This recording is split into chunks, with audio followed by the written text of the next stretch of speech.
questions. I've also been very impressed with your life's endeavor. I don't know if all of you know this. You know, have to correct one of these things. I didn't have to look on Wikipedia.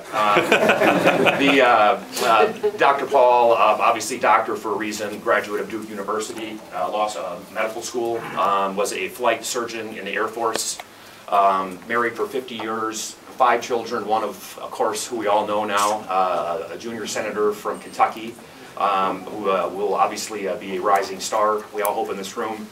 The one thing I found amazing on Wikipedia was, one other thing, he delivered over 4,000 babies as an OBGYN.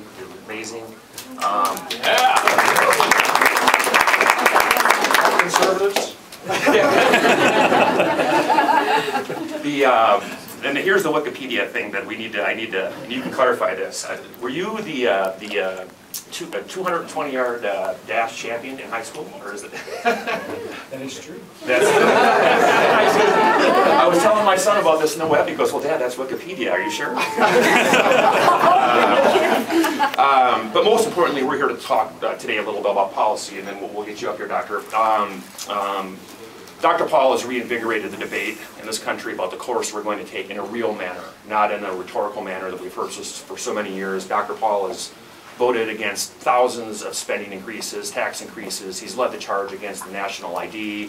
He's been a stalwart supporter of the right to bear arms. He's been a steadfast supporter of the right to life. And I think, and he's also challenged conventional wisdom on foreign policy.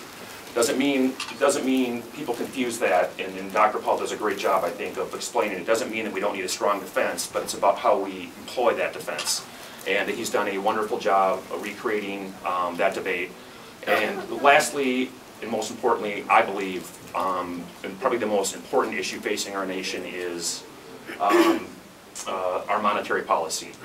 And it is broke, and we cannot sustain the kind of republic that we have with fiat money, fake money, and the monetary policy we have. So I have one quote that I think we've all heard, but I'd like to remind folks that Republican President Ronald Reagan once said, quote, "I believe the heart and soul of conservatism is libertarianism." With that, I introduce Dr. Ron Paul.